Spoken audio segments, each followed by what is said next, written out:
Snake Escape was always intended to be a puzzle platformer from the original pitch. So in development, we focused on what it would take to make a successful top-down 3D platformer. To do this well, we had to convey heights in a way that was visible to the player without taking away from the gameplay experience.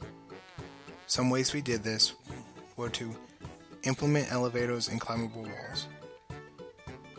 These mechanics allowed the player to traverse vertically in the world with ease, and the use of the camera made it obvious they were climbing as the player character would grow. To add more complexity to the levels, we added key mechanics to the game. The growth mechanic was included due to the original pitch relying on the mechanic used in the classic Snake game. We also included many more mechanics like push blocks, trampolines, and enemies. These additions allowed us to push the difficulty of some of the levels while keeping the goal of the game the same throughout. Not all mechanics made the cut within the Capstone project, however. Mechanics that were not included due to time or technical constraints were teleporters and guillotines. The teleporter was used to teleport the snake throughout different parts of the level, however it didn't add enough to the core gameplay at the time to justify its existence. Guillotines were used as hazards that would split the snake at the point of contact, however the splitting action wasn't able to be obtained satisfactorily, so it was scrapped to save time on more important mechanics.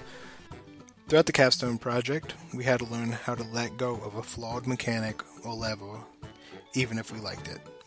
The ability to walk away from an idea was the most important thing we learned from this experience. However, there was a time where we fought to keep a mechanic, and that mechanic was climbing. Due to the game taking place on a 3D plane, height was something very important to us. However, climbing wasn't always what it is today. Climbing was broken and constantly being adjusted throughout the first few months of the Capstone. But we believe it paid off in the end. When we started thinking outside of the box, we were able to make more complex and exciting levels.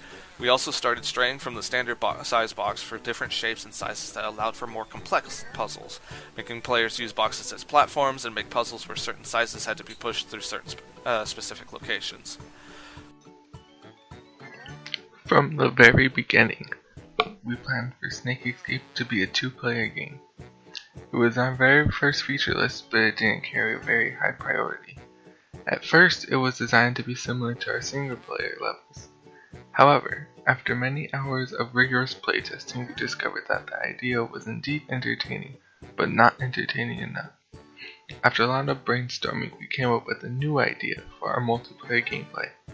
Our snakes were going to race each other across maps that showcase different mechanics that are seen in the single-player side of the game. From this idea, we produced 15 levels.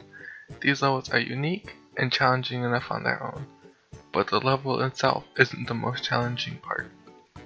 Knowing there is 2 players trying to reach the same objective makes each level even more challenging, and more challenging is more entertaining, and that was our biggest goal. Multiplayer is unique from the rest of the game and is very entertaining to play with a friend. The Capstone was a great experience that was very educational and taught us a lot about how these projects will be worked in the real world. The lessons we've learned throughout our education has prepared us for the next steps in our career and is something we won't be forgetting soon.